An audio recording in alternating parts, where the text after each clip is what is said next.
show I'm going to be doing something what's been inspired by various PMs, which are private messages, and emails to my account from subscribers on YouTube who watch VerminHuntersTV, asking how I work out what my maximum distance is from the various shooting positions I shoot live vermin from, to work out how far I can actually go before I'm going to start probably wounding, which is something us as responsible shooters, when we're vermin shooting, should never be trying.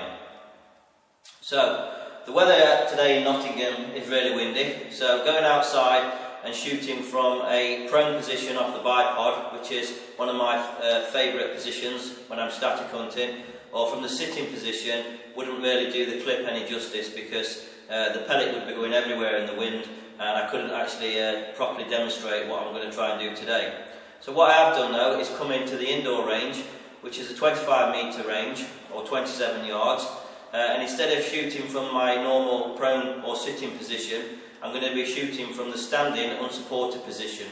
Now this is a position that I don't really favour, and to be honest I don't think many people do. It's quite an hard position to master and it takes a lot of practice to get good at.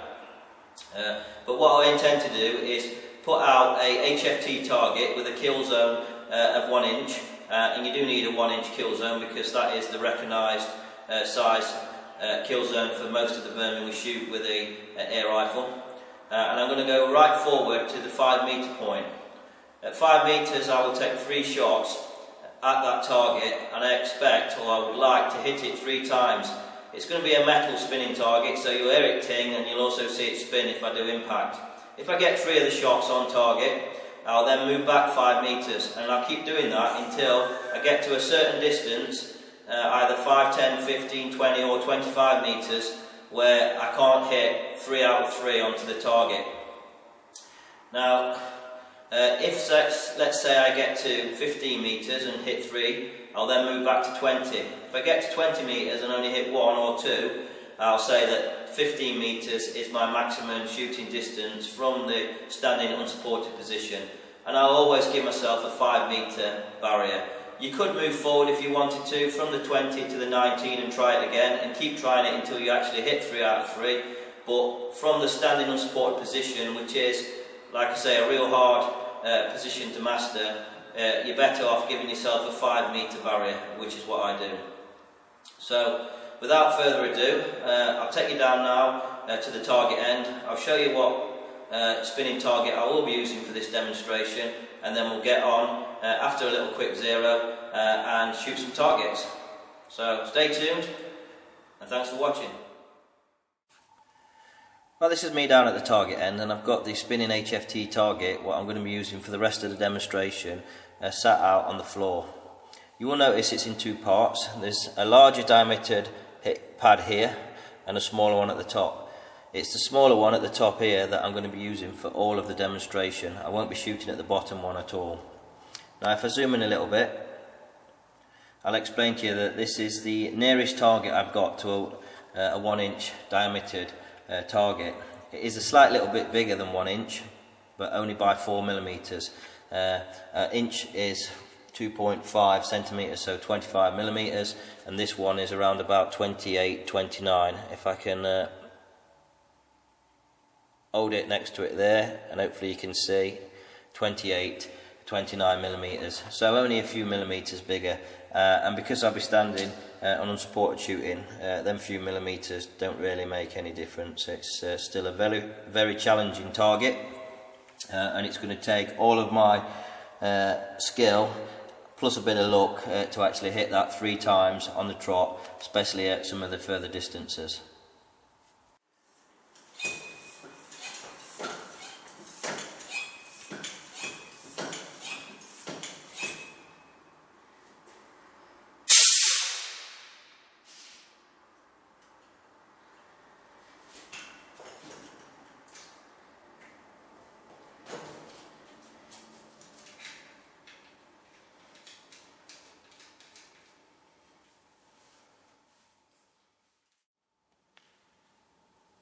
Right, at the start of each time I use my rifle, I always like to check zero if possible, and that's just in case it's been knocked in transit. So I'm at the 27-yard part of the range now, and I'll zoom in to where you'll see a blank target card what I've actually turned back to front, so there's nothing on it at the moment. What I'm going to do is shoot one pellet into the middle of the card somewhere, and that'll become my point of aim, and then I'll probably put another one or two in the same location just to make sure we are somewhere near zero. Just bear in mind though, these pellets I'm using at the moment are the Air Arms Field at 4.52mm. They're not the preferred pellet for this rifle. The preferred pellet is the JSB Exact at 4.53mm. I ran out of them and I'm still waiting for the replacements to come. So we'll see how we can do with them. If I manage to get the actual impacts touching, I'll be quite happy.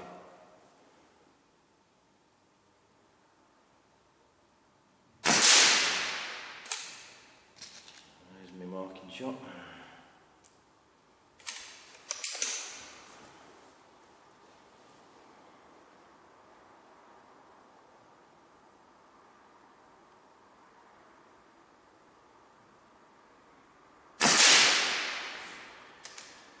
That one actually went directly through the same hole as the last one. I'm quite pleased with that. It's looking like it's not moved at all. I'll just give it another one to see if we're okay still. And it wasn't a fluke, the first one.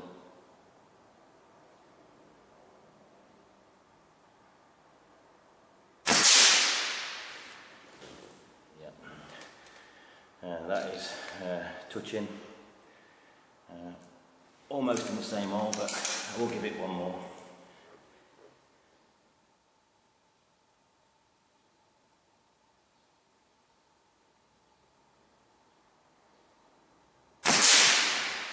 There we go, through the same hole again. So I'm happy with that. I know my rifle's still zeroed, and we'll go on to film the rest of the clip. I've moved the camera into position now that when I actually stand on the 5 metre point, you can see me shooting and also hopefully the spinner spinning if I hit it. For this demonstration I'm going to move the magnification down to ×3 on the scope and set the parallax for 5 metres, and I know that on ×3 magnification I have to give the target around about half a mil dot of old over, and this allows the pellet to impact correct for where it actually meets the line of sight. So, without further ado, we'll load the Ultra, and we'll have 3 shots at the spinning target. Remember, I'm only going to be shooting the top one, which is the smaller one of the two.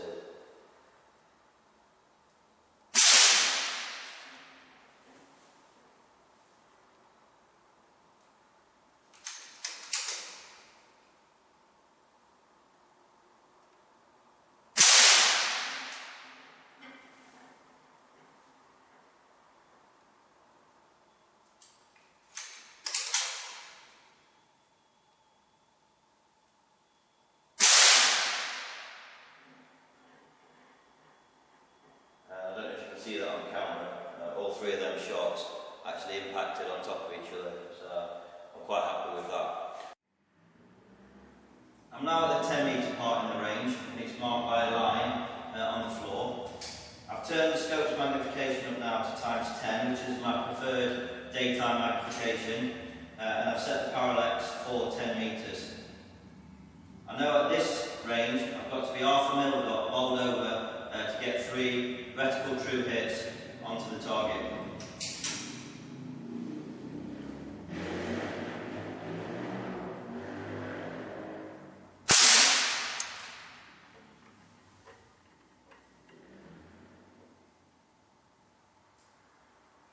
What I can see through the scope, that pellet impacted just about in the same spot as the other 3 did at 5 metres.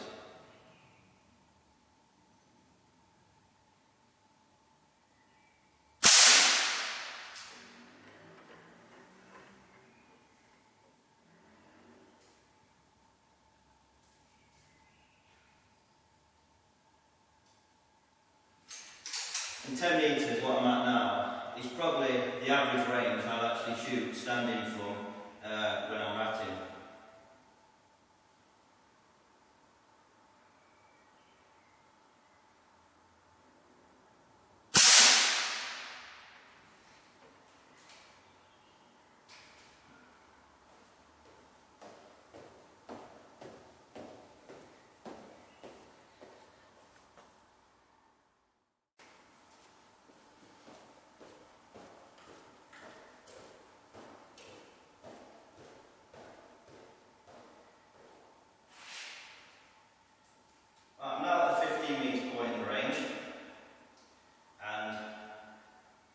Still on times 10 magnification, but this time I know I'm just about near my first crossover point to my zero, so I will be using the crosshair for the following 3 shots.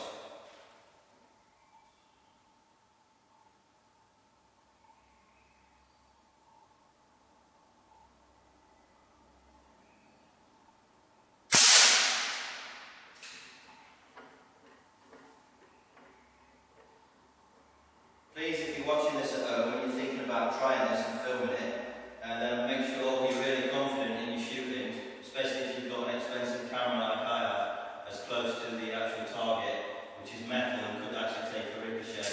So I'm not even 100% confident myself that what I'm doing here is a good idea.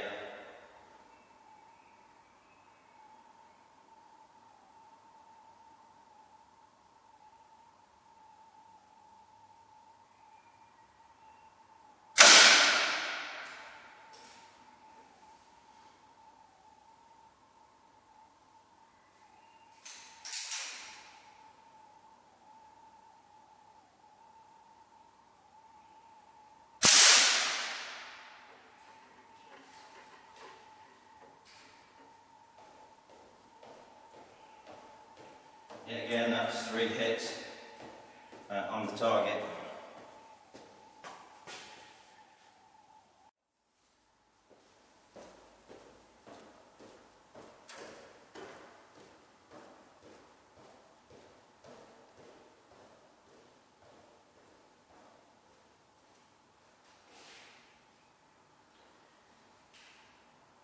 I'm now at the 20 metre part in the range. Me knowing myself and my own shooting capabilities knows that normally this range from the standing unsupported position is past my maximum capability, and the pellets would land outside the 1 inch kill zone. I have been practicing though from this position over the last probably week and a half, and hopefully I've improved a little bit, so if I get 1 or 2 hits on it, I will be happy. Normally when I'm shooting targets this small, especially live vermin, with kill zones of 1 inch and below, I'm normally in the sitting, the kneeling, the prone, or if I am standing, the standing resting position. But like I say, I will give it a go.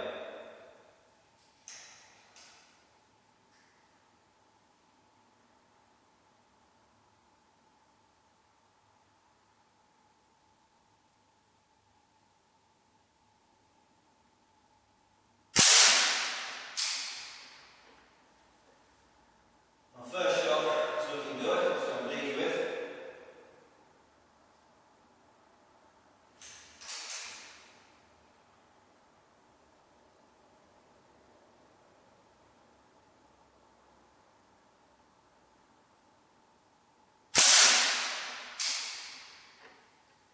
Second one as well. So the practice I have been putting in over the past week and a half has also paid off, because I don't think I've been able to hit 2 shots straight after each other a week and a half ago.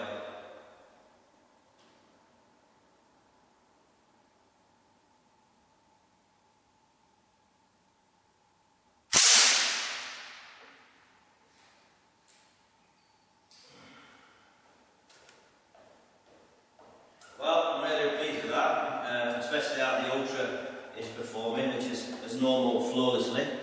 Absolute fantastic rifle. Hence the reason I've got the Ultra today instead of the HW100. Personally, I actually prefer shooting the Ultra. I think it's an absolute fantastic rifle. I'm not slating the HW100S, it's also a really good rifle, but for me personally, the hold, the weight, and the way it actually shoots and fires, I do like that Ultra. Absolutely fantastic. Well, that's another 3 hits at 20 metres. Like I said, that just goes to show that if you do put in your range time and you practice, you do improve. And I can now say, at least in calm conditions, and when I shoot rats I'm mainly in barns anyway, so there's no wind, 20 metres I could actually take shots, which is really good news. I'm pleased with that.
that's really pleasing, and yet again done with an excellent, highly underrated rifle due to the price of it.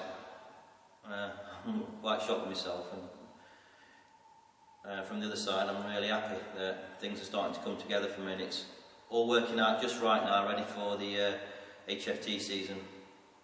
But to be honest, and I'm going to be honest with you, I think if I went up there to try that again at that range, I don't think I would get another 3 actually out of 3, and I'd probably only get 1 or maybe 2. So me being myself and wanting to be quite fair to the actual vermin I shoot, I wouldn't attempt to stand in shot from an unsupported position at that range at this moment. Probably a little bit more practice than maybe yes on a rabbit, but at this moment I wouldn't do it, and I'm not actually shooting rabbits at this time of year anyway, because I like to let them breed unless I get a call from a landowner, as I've said in other clips, where he desperately needs me to control some numbers, and that just hasn't come at the moment. So I hope you enjoyed actually this little demonstration. It's brought through a few things to me and to think about, especially how a little bit of practice can go a long way. I'd also like to say this as well. I've got a friend called Matt Bernard. He's got his own channel, some of you will probably know him, called Country Pursuits TV on YouTube. Myself, David T63, my partner on this channel, as you know, and Mal will be getting together probably in the next month to 2 months and actually doing some stuff together. And if you haven't subscribed or seen Mal's channel, then please look for Country Pursuits TV. I'll put a link to it actually in the description of this channel. Click on it and have a look at some of the stuff Mal does. He's a top bloke and some of the stuff's very interesting. Does a lot of reviews and he gets to see a lot of new kit before you know, a lot of people do. So interesting channel. Please have a look. Thanks for watching. From me and David, stay safe, look after yourself, and keep looking out for future productions of Vermin Hunters TV.